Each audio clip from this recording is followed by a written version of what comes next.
Inihahandog ng lokal na pamahalaan ng Brooks Point sa ilalim ng tanggapan ng Punong Bayan at Municipal Information Office ang programa sa radyo tuwing Sabado, alas 11 hanggang alas 12 ng tanghali, ang impormasyon ng bayan para sa lahat. Hatid ng himpilang ito, ang impormasyon ng bayan para sa lahat. Impormasyon ng bayan para sa lahat. Magandang umaga bayan ng Brooks Point, lalawigan ng Palawan at sa lahat ng ating mga tagapakinig sa ating programang Impormasyon ng Bayan para sa lahat. Ngayon po ay ika-13 araw ng Desyembre. Ako po ang inyong lingkod, Joshua Sariego, ang inyong makakasama sa isang oras na programang sumasa inyo tuwing araw ng Sabado. Sa ika-11 ng umaga na sabay pong mapapakinggan sa 104.5 Radyo Natin FM at 89.5 Radyo Bandera Philippines. Ang programang ito ay binubuo ng Balitang Bayan, Talakayang Bayan at Serbisyong Bayan, na hatid po sa atin ng lokal na pamahalaan ng bayan ng Brooks Point sa pangunguna ni Mayor Cesario R. Benedito Jr. Para po sa unang segment ng ating programa, mapapakinggan po natin ang mga napapanahong balitang hatid sa atin ng Vito Pechanco Memorial National High School o ng Vitonians News Team. Mga balita sa loob ng bayan. Mga balitang dapat mong malaman. Balitang makatotohanan. Balita na ang direksyon ay pagunlad ng bayan. Balitang Bayan! Magandang araw ng Sabado. Ngayon po ay ika-13 araw ng Disyembre, taong 2025. Ako po si Karen Yuan Naligato. At ako naman po si Edsel Roncita nyo. Kayo po ay maghahatid ng makabuluhang balitang bayan na aming nakalap sa bayan ng Brooks Point ngayong linggo. Narito ang ulo ng mga balita na ihihag sa atin ng Vito Pechanco Memorial National High School o Vitonians News Team. Mga balita sa loob ng bayan. Mga balitang dapat mong malaman. Balitang makatotohanan. Balita na ang direksyon ay pagunlad ng bayan. Balitang Bayan! Kasiyahan sa Bayan 2025 sinimulan na.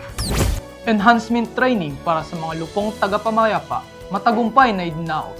Training for indigenous microenterprises and other artisans isinagawa sa bayan ng Brooks Point.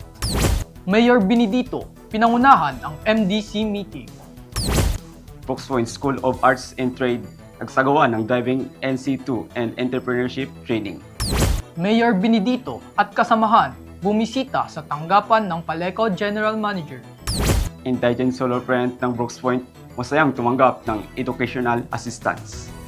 Fourth Joint Quarterly Meeting of MCAT, VAUSI, MCPC, and MSPT tutukan. MCDO nanguna sa pamamagi ng livelihood assistance. At bagong talagang First PMFC Force Commander bumisita sa tanggapan ni Mayor Benedito. Magbabalik ang Vitonians News Team para sa mga detalye ng Balitang Bayan. Mga balita sa loob ng bayan. Mga balitang dapat mong malaman. Balitang makatotohanan. Balita na ang direksyon ay pagunlad ng bayan. Balitang Bayan! At nagbabalik ang ating Balitang Bayan. Tayo po ay manatiling nakatutok sa programang ito para sa ating unang balita, Kasiyahan sa Bayan 2025.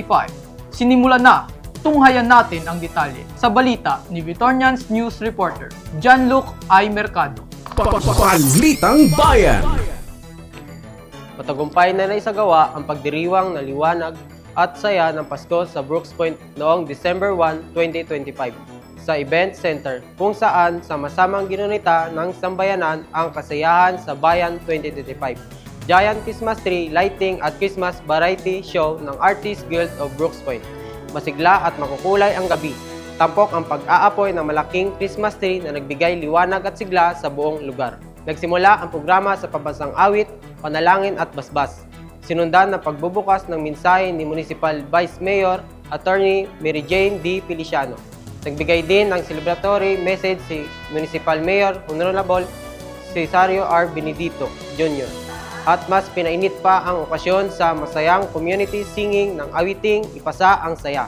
Sama-samang pinangunahan ng mga opisyal at department heads of Christmas lighting ceremony. Bago tuluyang pinailawan ang kalangitan sa makulay na fireworks display. Nagpatuloy ang selebrasyon sa Christmas Variety Show ng Artists Guild of Brooks Point. na nagbigay saya, musika at ilaw sa lahat ng dumalo. Naging tagpo ang nasabing gabi ng pagkakaisa, pag-asa at pamayanang nagdiwang na magkakasama, na muling nagatid ng liwanag at diwa ng Pasko sa buong Brooks Point. Mula sa Vito Pichangco Memorial National High School, ako po si John Lucay Mercado, nag-uulat para sa Balitang Bayan. Salamat, John Luke. At sa Balitang Pangbayan, enhancement training para sa mga lupong tagapamayapa, tagumpay na idinaos. Para sa detalye, narito Bitonians News Reporters Elaine Doruelo. Balitang Bayan. Sinimulang isagawa ang enhancement training on katarungang pambarangay para sa lupong tagapamayapa ukol sa effective dispute handling nitong Lunes, November 24 to 25, 2025 sa Maruyog Ridge, Barangay Pangubilyan, Brooks Point, Palawan. Layunin ng pagsasanay na paigtingin ang kakayahan ng mga miyembro ng lupon sa paghawak ng alitan, pagsunod sa proseso ng katarungang pambarangay at pagpapalakas ng kaalaman sa mga umiiral na batas at pulisya. Dumalo sa aktibidad sina Municipal Local Government Operations Officers Coraline C. Atienza ng Brooks Point, Benedict Palatino ng Bataraza, Joseph B. Lorenzo ng Rizal at Ted S. Gian ng Nara bilang mga tagapagsalita. Nagbigay din ng mensahe si Mayor Cesario R. Benedito Jr. upang hikayatin ang mga kalahok na patuloy na magsilbi ng tapat at mahusay sa kanilang barangay. Naging bahagi ng 2 araw na programa ang talakayan tungkol sa barangay processes, jurisdictions, LTIA guidelines, open forum at simultaneous exercises. Batay sa nakasaad na program flow, isinagawa ang training upang mabigyang kasanayan ang mga tagapamayapa sa epektibong paglutas ng suliranin sa komunidad at upang masiguro ang mabilis, maayos at makatarungang pagresolba ng mga lokal na alitan. Nilalayon nitong palakasin ang kapasidad ng bawat barangay upang mapanatili ang kapayapaan at kaayusan sa Brooks Point at mga karatig bayan. Mula sa Vito Pichangco Memorial National High School, ako po si Elaine A. Doruelo, nag-uulat para sa Balitang Bayan. Maraming salamat sa iyo, Elaine. Susunod, training for indigenous micro-enterprises and other artisans, isinagawa sa bayan ng Brooks Point. Silipin natin ang buong detalye sa ulat ni Bitonians News Reporter Hannah B. Suwa. Balitang Bayan. Isinagawa nitong Lunes, November 24, 2025 ang training for indigenous microenterprises and other artisans in Brooks Point, Palawan sa Ilagan Hall, Barangay Poblacion, District 2. Layunin ng aktibidad na bigyang dagdag kaalaman at kasanayan ang lokal na artisan at katutubong negosyante upang mapalakas ang kanilang kakayahang pangkabuhayan at mapalawak ang oportunidad sa pag-unlad ng kanilang mga produkto. Nagbigay ng espesyal na mensahe si Mayor Cesario R. Benedito Jr. upang ipahayag ang suporta ng lokal na pamahalaan sa mga proyektong nagtataguyod ng kabuhayan at malikhaing industriya sa Brooks Point. Dumalo rin sa pagsasanay sina Municipal Tourism Office Head Arlene Piramide, PDAO Focal Person Silvia C. Rivera at ang paunahing tagapagsalita na si Cariza Pate Atrero na nagbahagi ng mahalagang kaalaman sa pagninegosyo at pagbuo ng dekalidad na produkto. Isinagawa ang training upang maturuan ng kalahok ng tamang pamamaraan sa pagpapalago ng microenterprises, pagpapahusay ng disenyo, at pagmarket ng kanilang mga likha. Layunin nitong mapaunlad ang kabuhayan ng mga katutubo at artisan sa pamamagitan ng pagsuporta sa pagiging produktibo, pagiging competitive at pagbukas ng mas malawak na merkado sa kanilang mga produkto sa Brooks Point. Mula sa Vito Pichangco Memorial National High School, ako po si Hannah Suwa, nag-uulat para sa Balitang Bayan. Salamat sa iyo, Hannah. Mayor Benedito, pinangunahan ang MDC meeting. Alamin natin ang buong detalye kay Bitonians News Reporter Micaela J.C. D. Gonzales. Balitang Bayan. Pinangunahan ni Mayor Cesario R. Benedito Jr. ang Municipal Development Council meeting ngayong Lunes, November 24, 2025 sa Mayor Conference Room ng New Municipal Building sa Barangay Tubtob, Brooks Point, Palawan. Dinaluhan ng pulong nina SB Member Honorable Nathan O. Lacanilaw, Honorable Cap Georgeline Joy Quishon, MPDO Head ENP Joey Piramide, MBO Head Kemalud Soriano at iba pang miyembro ng konseho. Tinalakay sa pagpupulong ang Supplemental Appropriation para sa Fiscal Year 2025 kaugnay ng Supplemental Budget 2025-12 ng Pamahalang Bayan ng Brooks Point. Inilahad ng mga department heads ang mahalagang detalye ng karagdagang pondo at mga programang kinakailangang suportahan. Nagbigay rin ng kanilang mga rekomendasyon ang mga miyembro ng konseho upang matiyak na maipapatupad ng maayos at epektibo ang mga proyektong nakapaloob sa supplemental budget.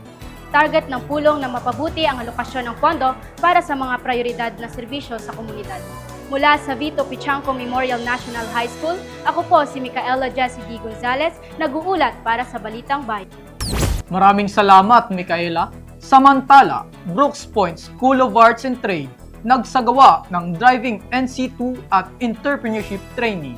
Narito ang ulat ni Vitornians News Reporter Jewel H. Paliso. Balitang Bayan.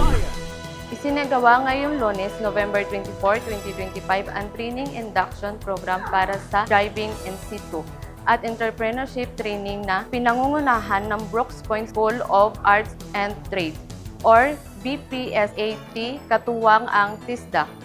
Sa pangunguna ni Rifelin M. Benedetto, RN, BPSAT Administrator. Ginanap ang aktibidad sa Abweg Building, Barangay Tugto, Brooks Point, Palawan. Dinaluhan ito ni Mayor Cesario R. Benedito Jr. kasama si Municipal Administrator Edward P. Lacandaso at iba pang panauhin mula sa lokal ng pamahalaan. Ibinahagi ni Mary Grace Francisco, Scholarship Focal ng TESDA Palawan. Ang kabuuhang detalye at layunin ng programa, samantala, iprinisenta naman ni Kim Ryan C. Tadlas, TISDA Trainer, ang training, orientation at mga teknikal na aspeto ng kurso. Aabot sa 25 participants ang opisyal na sasailalim sa pagsasanay na naglalayong mabigyan ng mas mataas na antas ng kasanayan, mas malawak na oportunidad sa trabaho at mas mahusay na kabuhayan. Patunay ito sa patuloy na suporta ng lokal na pamahalaan ng Brooks Point sa mga programang pangkabuhayan at skills development para sa mamamayan. Nilalayon ng aktibidad na mabigyan ang mga kalahok na malinaw na impormasyon hingil sa mga alituntunin, proseso at inaasahan para sa nalalapit na skill, training at competency assessment. Mula sa Vito Pichanco Memorial National High School, ako po si Jewel Palisok, nag-uulat para sa Balitang Bayan. Salamat sa iyo, Jewel. Susunod, Mayor Benedito at kasamaan bumisita sa tanggapan ng Palikod General Manager. Balitang ihatid sa atin ni Vitornians News Reporter, Janluc I. Mercado. Balitang Bayan. Nagsagawa ng pagpupulong sila Mayor Cesario R. Benedito Jr. at Palikod General Manager Engineer Riz L. Controbida, PEE noong November 25, 2025 upang talakayin ang pagpapatuloy ng Barangay Electrification Program sa Brooks Point. Dumalo rin sina Municipal Administrator Edgar Lacandaso, Municipal Engineer Raul Quijano Jr. at Engineer Elmer Ranches Jr. para pag-usapan ang kasalukuyang estado ng teknikal na pangangailangan ng proyekto. Kabilang sa mga prioridad ng linya ng kuryente ang single-phase installation sa Cabingas Road at Estrada Roads, 3-phase lane extension of Government Center Tugtug, at secondary line extension ng mga lugar ng Tagpait, Arba, Suring, Kinurong at baryo site ng Sitio Tamlang. Inendorso rin ni Mayor Benedito ang karagdagang lokasyon para sa electrification program na kasalukuyang hinihintay ng tugon na mula sa Brooks Point Satellite Office. Kasabay nito, tinalakay din ang follow-up sa ilang service connection application ng LGU gaya ng Brooks Point Grand Terminal, Regional Evacuation Center, Public Market, Bahay Pag-asa at Tourism Information Office. Layunin ng pagpupulong ang mas mabilis at malawak na access sa kuryente para sa kabuhayan, serbisyo publiko at kaunlaran ng komunidad. Mula sa Vito Pichanco Memorial National High School, ako po si Janluc I. Mercado, nag-uulat para sa Balitang Bayan. Maraming salamat sa iyo, Janluc. Samantala, indigent solo parent ng Brooks Point, masayang tumanggap ng educational assistance. Narito ang ulat sa atin ni Vitornians News Reporter Elaine Doruelo. Balitang Bayan.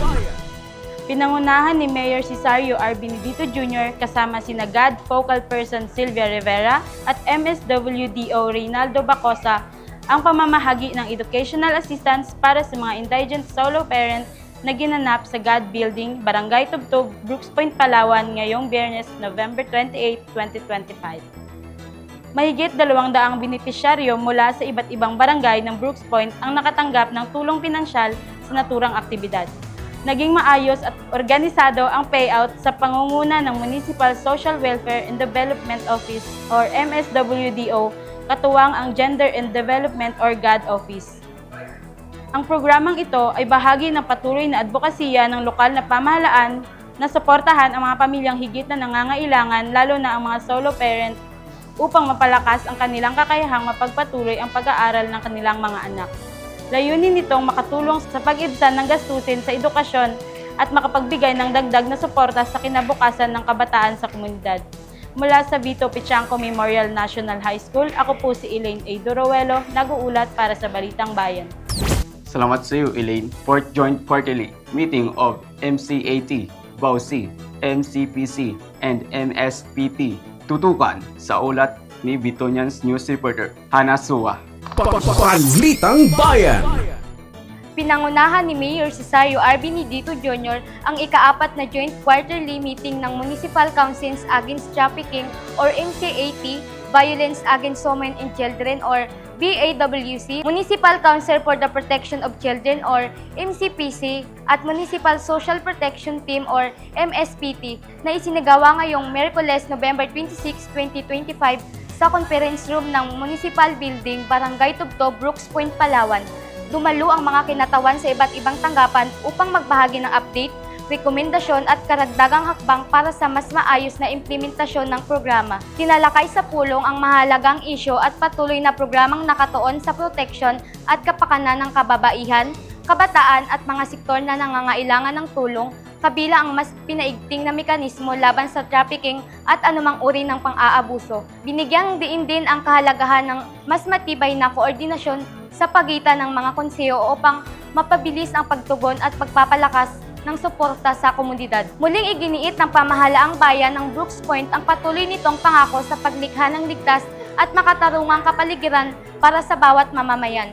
Sa pamamagitan ng sama-samang pagkilos, inaasahang lalong lalakas ang programang pangproteksyon para sa kababaihan, kabataan at iba pang sektor na higit na nangangailangan ng malasakit at kalinga. Mula sa Vito Pichangco Memorial National High School, ako po si Hana Suwa, nag-uulat para sa Balitang Bayan. Maraming salamat, Hana. Samantala, MCDO nanguna sa pamamahagi ng livelihood assistance. Narito ang ulat ni Vitonians News Reporter Micaela Jessie D. Gonzalez. Balitang Bayan. Isinagawa ngayong Miyerkules, November 26, 2025 ang pamamahagi ng Livelihood Assistance Program or LAP sa pangunguna ni Mayor Cesario R. Benedito Jr., katuwang ang Municipal Cooperative Development Office or MCDO na ginanap sa Municipal Lobby, Barangay Tubtub, Brooks Point, Palawan. Layunin ng programang ito na makatulong sa pagpapaunlad ng kabuhayan ng mga benepisyaryo at mabigyan sila ng dagdag na oportunidad upang mapalakas ang kanilang pang-araw-araw na kita. Sa pamamagitan ng LAP, inaasahang makapagsisimula o makapagpapatuloy ang mga benepisyaryo ng kani-kanilang maliit na negosyo tulad ng retail, food processing, sari-sari store at iba pang kabuhayan na makatutulong sa kanilang pangmatagalang kita. Katuwang din ang pamahalaan ng MCDO sa pagbibigay ng gabay sa wastong pagninegosyo, financial management at pagbuo ng kooperatiba upang masiguro na mapapakinabangan ng gusto ang natanggap na tulong. Patuloy na isinusulong ng lokal na pamahalaan ng Brooks Point ang mga programang nagbibigay suporta sa mga mamamayan upang magkaroon sila ng mas matatag, produktibo at progresibong kabuhayan. Mula sa Vito Pichangco Memorial National High School, ako po si Micaela Jessie D. Gonzalez, nag-uulat para sa Balitang Bayan.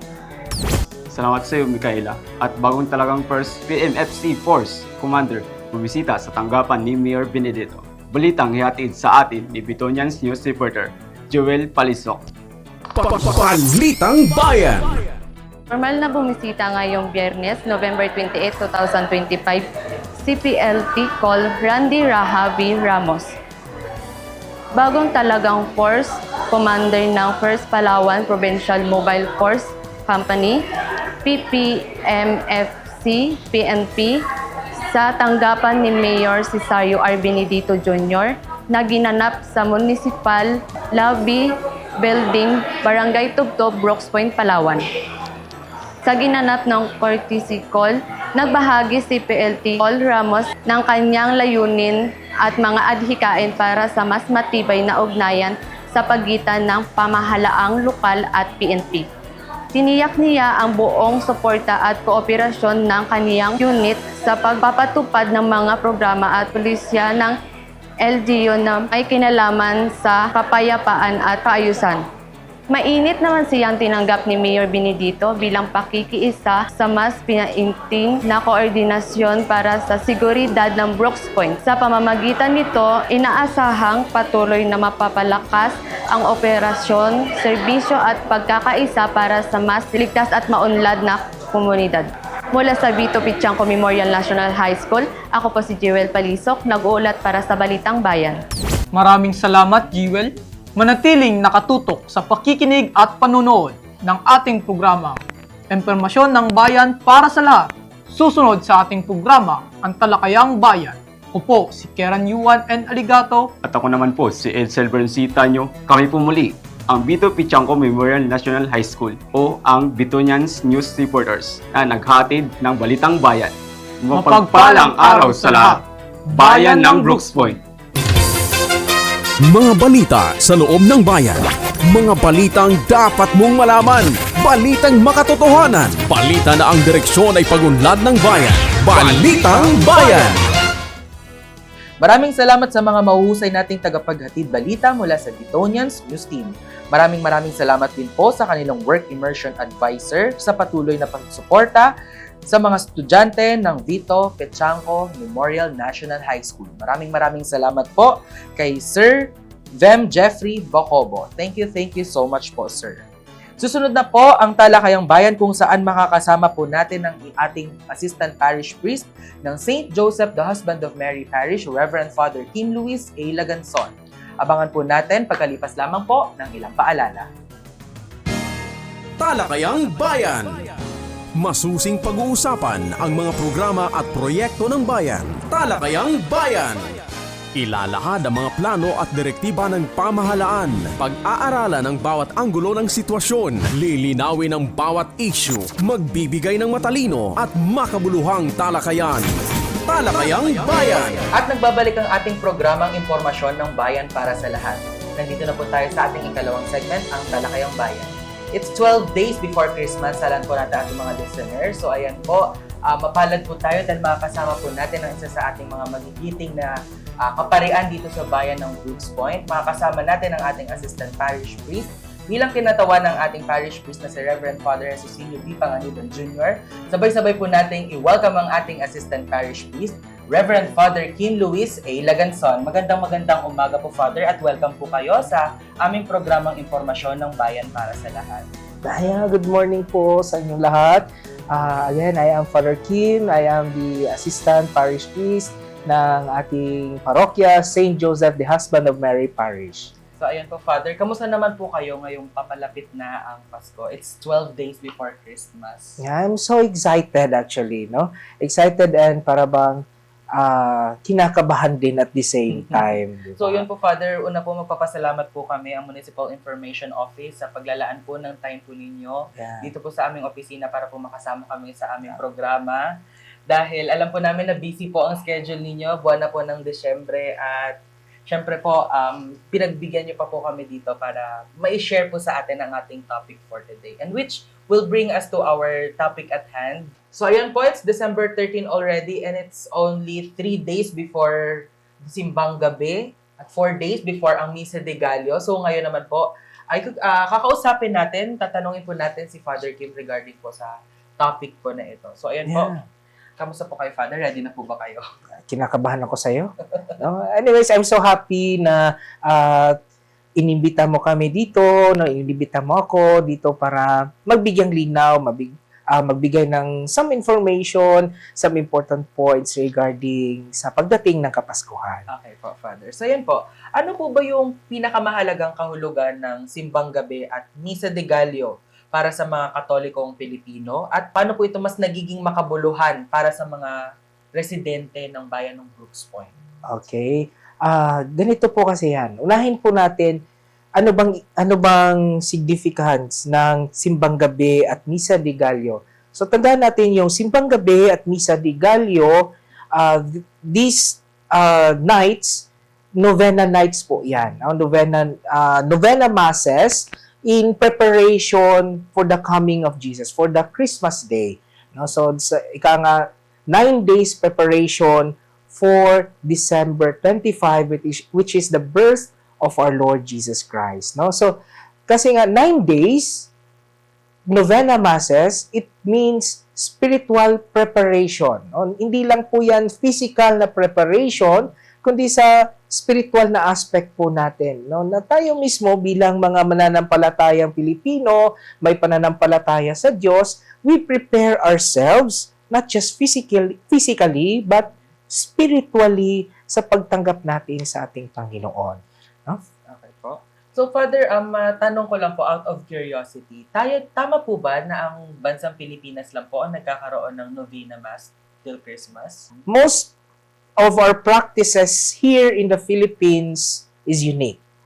Yeah, it's unique kasi nga yung simbang gabi, sa sinasabi mo, simbang gabi, yan, unique yan sa atin. And actually, one of my professors na nagturo while I was still studying, sabi niya, tayo lang daw din talaga yung, kasi sa Hong Kong nag-mission siya doon, he was assigned in Hong Kong, in some other parts in Europe, walang ganon. In America, walang ganon. Kasi nga, tayo din, napakarami nating Pilipino. We're so blessed that we're many Filipinos, many Catholics na longing for this kind of tradition. It's not just tradition, parang naging kasama na natin yan bilang isang mananampalatayang Pilipino. Parang naging lifestyle na rin Yeah, po, Father. it become part of our life. No? So, which will bring us to the next question po, Father. Siyempre, alam na po natin na yung para sa iba, medyo obligation itong simbang gabi. Magagising na naman ako ng maaga para makumpleto ko ang simbang gabi. Pero siyempre, naging na po natin, naging practice na po natin yon in preparation for the coming of the Lord, of course. Pero siyempre po, Father, pwede niyo po ba sa amin ibahagi yung kompletong schedule po ng simbang gabi at misa de Gallo sa ating parokya sa St. Joseph the Husband of Mary Parish ngayong taon? May pagbabago po ba compared sa last year, or ano po ba yung mga changes po na dapat po nating malaman? Basically, yung mga schedules na ibinigay, walang gaano major na pagbabago. Yun nga lang, may mga dinagdag tayong mga schedule. No? Halimbawa, yung schedule nating tuwing simbang gabi, 7:30 pa rin dyan sa ating parish. Starting December 15. Yes. So starting December 15 until December 23, 7:30 ng gabi, may misa sa ating parokya. And then, for the Misa de Gallo, which is the Dawn Mass, starting December 16, 4:30 a.m. hanggang December 24 ng 4:30 a.m., doon po yung ating Misa de Gallo. So, anong nadagdag doon, Father? Ang nadagdag lang doon, marami tayong schedule sa mga chapels. I see. So, halimbawa, dyan sa ating Samariñana, meron silang Samariñana at Salugon Chapel kasi nga, napakalayo na, no? Yung mga taga doon, mga mananampalataya na from those places na malayo na bang magpunta dito? Sa parish. Oo, sa parish. So, ang ginawa ng ating mahal na parish priest, dinagdagan yung schedule. So, meron tayong 6 p.m. simula December 15 hanggang December 23, 6 p.m. sa Samariñana. And then 7:30 p.m. din, kasabay sa ating parish, doon sa Salugon Chapel. So, meron ibig yan. sabihin po, Father, dalawa po kayo, while yung isa pong parish priest ay andito po sa bayan, yung isa Yeah. naman po doon. I see po. Sige po. So, palit-palitan lang din kami kung, kasi nga, prior to the 7:30 Mass sa parish, meron pa yung mga chapel masses. Apo. So, pinupuntahan din natin na sa ganun, maikot yung mga chapel, nang sa ganun yung mga tao doon, ma-feel pa rin nila na meron palang novena masses, no? So, sa ginagawa natin for preparation for the coming of Jesus. Napakaganda po nun, Father, no? Kasi syempre, there are two parish here in Brooks Point. Isa po Mm-mm. sa bayan dito sa District 1, yung St. Joseph the Husband of Mary Parish, at ang isa naman po ay nasa Ipilan, yung Our Lady of Lourdes Parish. Napakaganda po nun, Father, no, na mabigat man po or na medyo sabihin natin tiresome po sa part po ng mga parish priest ay at least kayo po yung lumalapit po sa mga chapels po, no? Kasi kawawa naman po yung mga nasa malalayong lugar. Say, for example, yung mga barangay Malis, barangay Salugon. At least on that note po, doon na lang po sila sa adjacent po na sa malapit na parish. Chapel po. I mean, chapel. Ayan po. So, thank you so much for that po, Father. Regarding with the schedule of Ipilan Parish, may iba din silang schedule doon sa kabilang side kasi nga, di ba? Isa Brooks Point lang din tayo, no? Meron silang schedule sa kanila. Sa pagkakaalam ko, may schedule sa parish at may schedule din sa chapel. No? Regular na parang 9 days din novena. So, ayun po. Magkaiba po ang parish dito sa southern part ng Brooks Point. Ang St. Joseph the Husband of Mary Parish po yung parokya. And sa may northern part ng Brooks Point po, for the information of all, ay yung Our Lady of Lourdes Parish. So, thank you so much po, Father. Ano naman po yung mga spiritual na paghahanda o paalalang nais nyo pong dalhin ng mga mananampalataya habang papalapit na po ang siyam na gabi ng novena? Yung spiritual preparation. When we say spiritual preparation, it's on you. It's in each and every one, no? Na kumbaga, ang dapat lang nating tandaan na as we come closer to Christmas, no, dapat malinis na yung ating konsensya, malinis na tayo. So, kasama sa spiritual preparation, yung confessions, recollections, no, yung pagsisimba, no, and bring all your woes, yung mga hinanakit mo, you bring your everything, your problems, you bring everything to the Lord. Yes. No? Kung may mga pinagdadaanan ka, ito na yung panahon, no? Isa sa mga panahon na ibahagi mo ito sa Diyos. No? Magsimba ka, you offer this 9 days preparation for the Lord. So, ayun po, no? So, sa lahat po ng mga nakaaway ko this year, I'm so sorry marami po. ba? Ay, wala naman po. Wala pa. Sana wala. Pero maganda po yun, no, Father, kasi napakaganda po nung sinabi ninyo na yung ating spiritual preparation po ay sana iwan natin this 2025 or ipasa Diyos na po natin. Wag na po nating dalhin on 2026. So, thank you. Sa lahat po, thank you. Sorry. At kita-kits po tayo sa 2026 ng magkakaibigan na po. So, ayan po. May mga reminders naman po ba kayo, Father, or patungkol po sa kaayusan, security, safety po na ganyan, or dapat mga proper behaviors po para sa inaasahan po na natin, syempre, mas marami pong dadalo po sa araw ng simbang gabi when it comes to how about po yung mga parking, yung mga reminders po sa mga parish goers, especially sa kanila po mga pananamit, mga ganyan po. Ang una nating tignan, when we go to church, kapag magsisimba tayo, syempre, yung ating physical na kondisyon. Kung hindi natin kaya, wag na nating ipilit. No? Lalo na tayo kasi nga may mga trabaho, stress tayo sa trabaho, baka overwork tayo, tapos pipilitan natin yung ating sarili na magsimba, baka mahimatay pa tayo. Sus Mariosep naman, wag naman sana. So again, first of all, yung physical condition ninyo, make sure na healthy. No? Kasi 9 days preparation yan. Pangalawa, sa ating pananamit. No? When we attend Mass, may tinatawag tayong Sunday's Best. No? Kung Sunday's Best, yung presentable ka sa harap ng Diyos. No? Kung hanggat maaari, wag tayo yung mga revealing na mga damit. No? Yung mga formal, yung mga kalamig-lamig ng gabi at umaga, mag-revealing pa tayo, di ba? So, yung mga damit na relax tayo, wag lang din tayong mag-shorts, no? So, may mga bagay na pang-party, yung pag may party, yun na yung suotin ninyo. Pero ngayong pagsimba, yung mga pang-simba na damit. With regarding to parking, meron naman tayong parking area sa likod, pwede din sa gilid, no? I-arrange lang po natin, no? At sana, again, the most important, yung ating spiritual preparation. So, yun lang po yung mga reminder sa ating lahat. So sa inyo pong pananaw, Father, paano po nakakatulong yung tradisyon po na ito sa pagpapalalim ng pananampalataya ng mga kabataan at pamilya dito po sa bayan ng Brooks Point or in general po?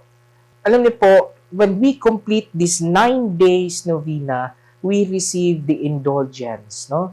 Meron tayong matatanggap na biyaya, no? Kasi nga we are sacrificing, we are offering everything for these 9 whole days para sa ating Panginoon. And God will surely reward you.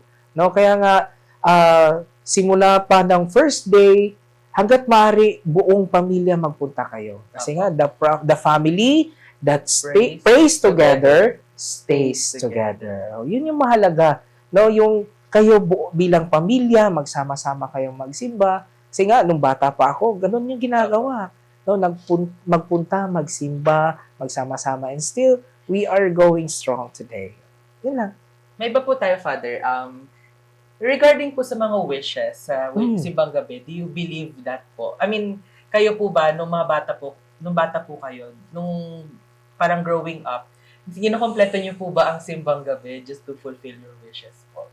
With all honesty, I think 3 times lang ako nakakompleto ng simbang gabi, no? Not unless ngayon na pari na ako, no? Kasi nga nag-aaral, may pasok, no?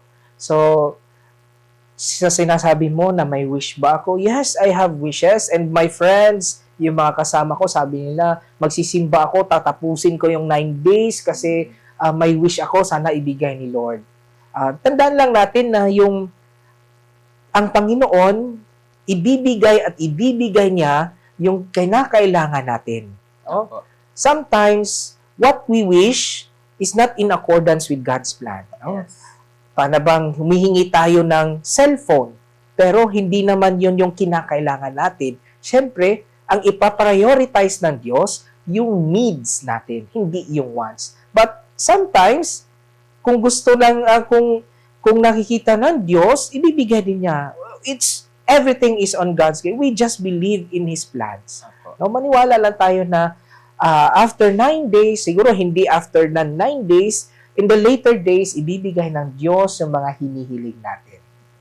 So yun po, ma-share ko lang din po. I think parang 3 times ko pa lang, hindi ko lang ma-remember nung mas bata-bata pa ako, na hinangako ko sa sarili ko na kumpletuhin ko ang simbang gabi because may wishes din ako. And I'm so proud to say na natupad yung mga wishes ko na yon. Kaya it's a reminder po sa atin na sana po makompleto po natin, not because of the wishes, but because we are preparing for the coming of the Lord. Yes. So yun po. Ano naman po, Father, yung nais nyo pong iwan na mensahe o prayer para po sa community ng Brooks Point ngayong papasok na po ang panahon ng Pasko? What I want you to understand, no, sa lahat ng mga mananampalatayang Kristiyano dito sa ating bayan ng Brooks Point, is that the greatest gift that God has given us is His Son. And kasama doon yung pag-asa ng bawat isa.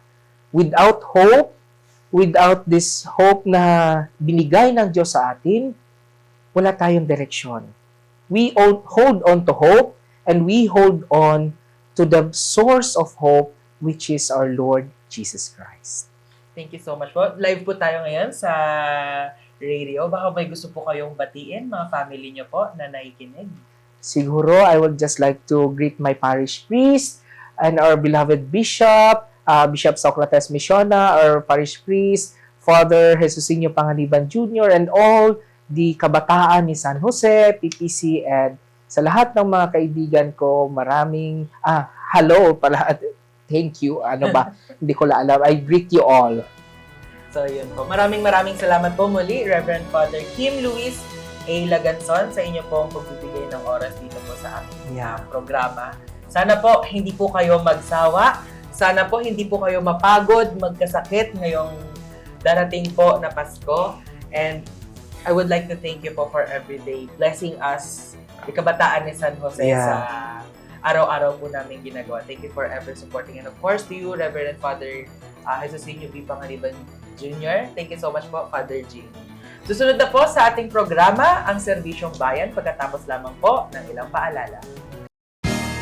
Talakayang Bayan. Masusing pag-uusapan ang mga programa at proyekto ng bayan. Talakayang Bayan.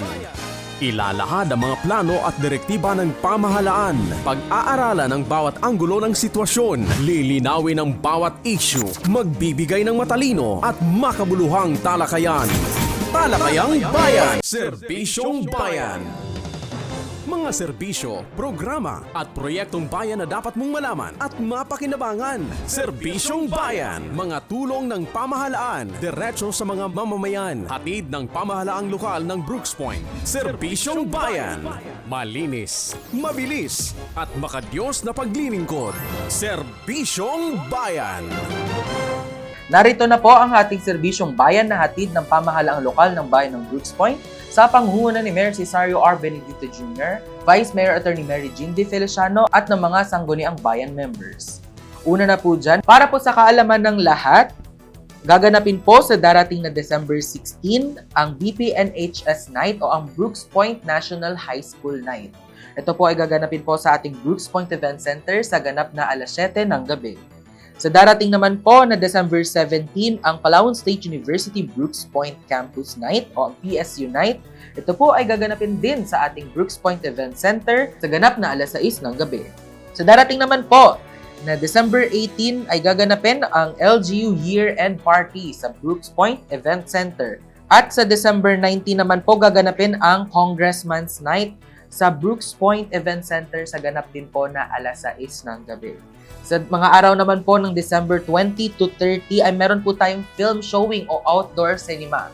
Live po dito sa ating Brooks Point Event Center ang mga pelikulang ipinapalabas po hatid sa inyo ng Municipal Information Office. Kaya po sa lahat po naman na nakikinig ng balitang ito, inaanyayahan po namin kayo na dumalo po para po sa ating mga palabas o mga pelikulang na ipinapalabas sa ating Brooks Point Event Center. At syempre, sa darating po na December 31 ay gaganapin po ang Countdown to 2026. Magsisimula po ang ating programa sa ganap na alas 8 ng gabi.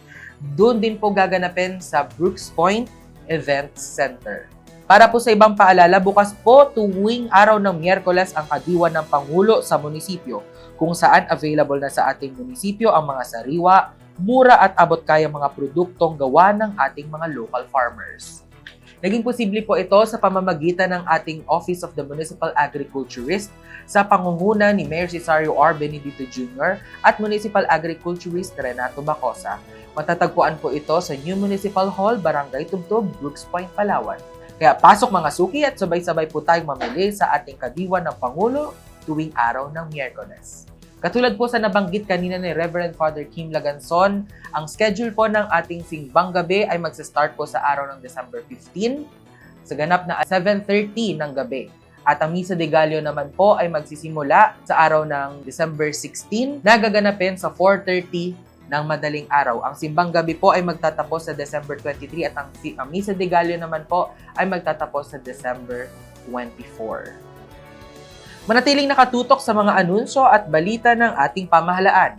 Upang maging updated sa mga anunsyo at balita ng pamahalaang lokal ng bayan ng Brooks Point, maaari lamang na i-follow ang ating official Facebook page, ang Municipal Information Office-Brooks Point o sa www.facebook.com/MIO Brooks Point.